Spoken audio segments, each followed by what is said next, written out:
Welcome to the first video of this channel. It is the first month of 2023, and well, not much has really happened yet, but that's completely fine because it seems that this year has a lot going on for it. So I thought, why not start the year doing something fun and engaging? And that is making some predictions for what may happen this year. These predictions will range from the games themselves, to consoles, to people's receptions of said consoles and games, and later in the year we will find out if my educated guesses were right or wrong. Alright, let's begin.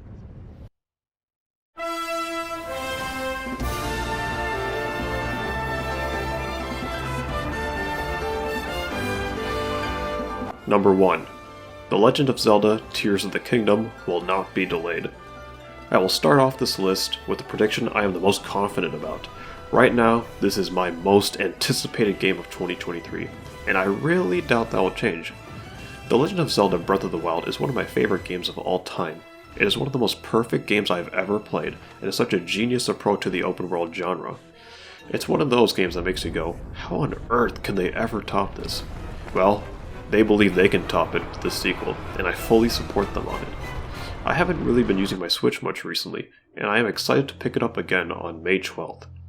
This game was announced back in 2019, and had a few trailers dropped since then. And oh my goodness, the hype is unreal.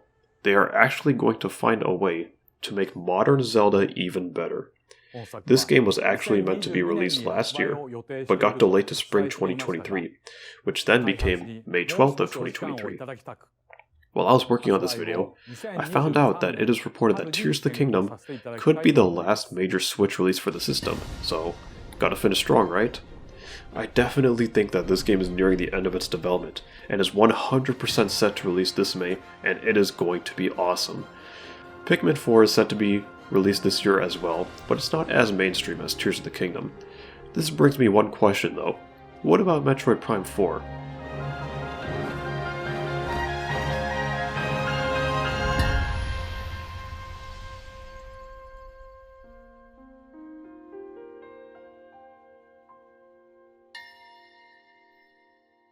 My second prediction is that a new Switch will not be released this year.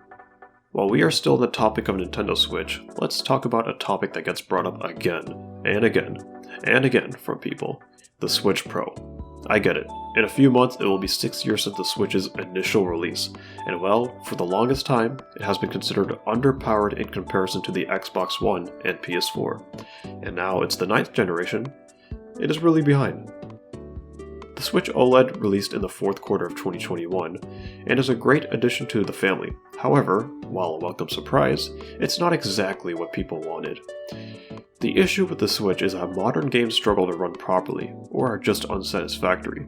It's gotten so bad that even games that are exclusively developed for Switch are struggling. So the solution? Make an upgraded Switch, or it's time to move on to the next system. And I think the latter is probably what is happening, if the reports on Tears of the Kingdom being the last major Switch game are true. So yeah, I doubt there will be a new console announcement this year, hopefully next year in 2024.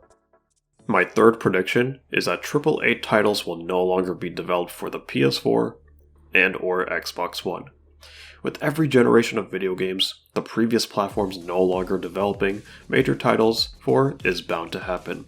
And I think 2023 will be when AAA titles will only release on PC, PS5, and Xbox Series. Makes sense, right? I looked up upcoming games for PS4 and Xbox One, and the smaller budget games such as SpongeBob SquarePants Cosmic Shake and Octopath Traveler 2 will be released on the systems. On the other hand, you have Atomic Heart, Resident Evil 4 Remake, and Hogwarts Legacy, which are high budget games that are set to release on last-gen systems. But I feel like these will be some of the last games. It's a necessary evil when it comes to gaming. At some point you'll have to upgrade. Even on PC this principle applies. Hardware gets outdated at some point.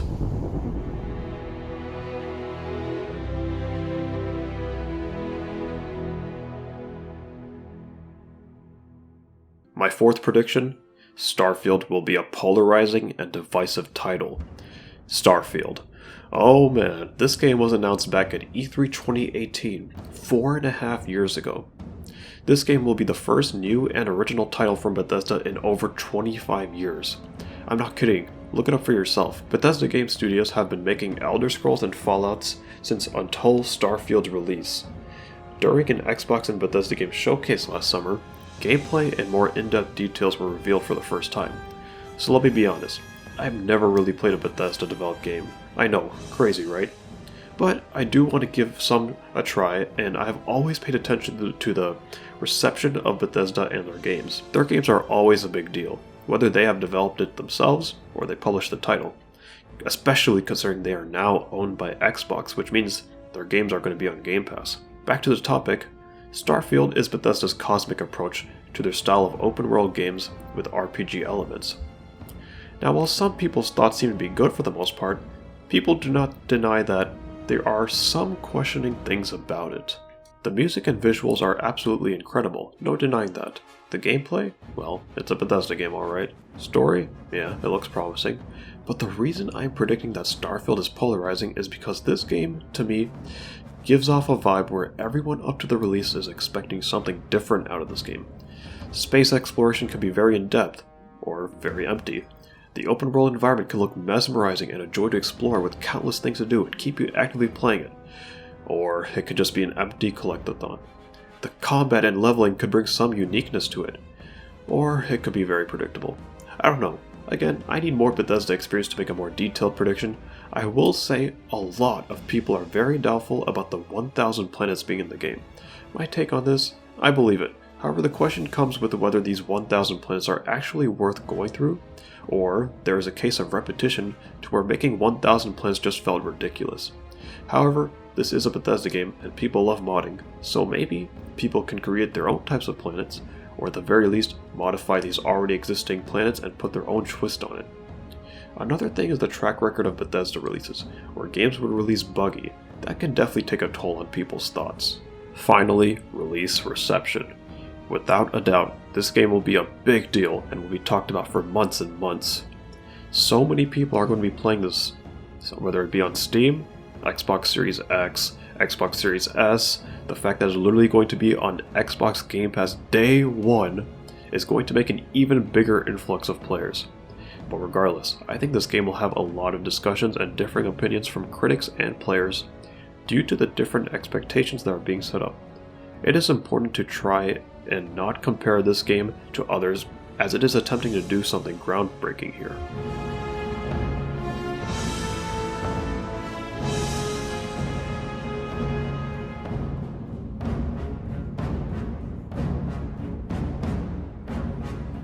My fifth prediction is that Forspoken will be an expected disappointment. I mean, come on. Of course I would love to be wrong because when this game was revealed for the first time, it looked like an interesting idea. I wanted to get behind this game and support it. However, as time went on, they dropped more trailers and gameplay footage that ended up with a lot of confusion and pessimism. And it just came to the point where this looks like a skip. Oh, and they want to charge $70 for it. Final Fantasy XVI is going to be absolutely dominant during the summer season. Hear me out on this one. Final Fantasy is the second most iconic and best-selling JRPG franchise of all time, being the runner-up to, of course, Pokemon. Final Fantasy has changed so much throughout its decades of existence, and 16 is going to be another new direction the franchise takes. Prior to 16, there was 15 and 7 Remake, which took a major shift in gameplay, taking out turn-based combat and replacing it with action-based combat. Not the most controversial decision, but it did bring up some worries among many fans who enjoy the traditional system used.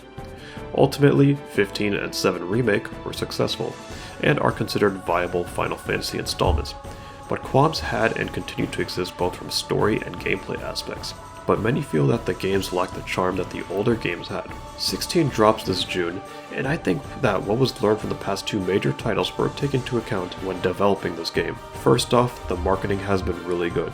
These trailers have been incredible, with the way they present everything to be expected from a good Final Fantasy title. I mean, look at them yourself. It is also setting itself up to be a very unique title. I mean, they all are, but 16 is taking directions to be unique that no other game has tried. The first most blatant direction being that this game will be a lot more mature with its themes and violence, which would be the first mainline installment to do so, since Stranger of Paradise is a spin-off. Second, the return to a medieval setting.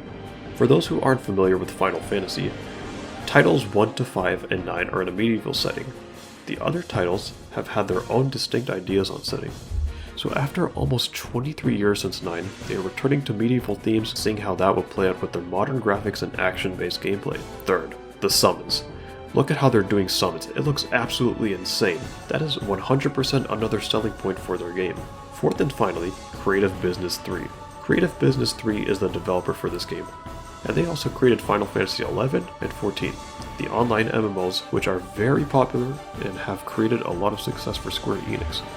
Meaning that this is a very credible developer team to be working with. One more thing I would like to mention is that this game's combat director also worked on Devil May Cry 5, which says a lot considering how good this game's combat looks. I am predicting that this game is a big deal, becomes a system seller despite it being a timed exclusive, will be considered a top tier JRPG, and will be one of the games nominated for Game of the Year. That, or I'm just coping. But I do really want this game to be good, and it seems that things are going to be that way. Well, that wraps up the 6 gaming predictions of the year that I have. And maybe later in the year I could do another set of predictions, given how things are going. Maybe during the second half of the year, the beginning of the second half, I could do the same type of video. But let me know what you guys think. Do you think my predictions are valid, or they're just straight up ridiculous?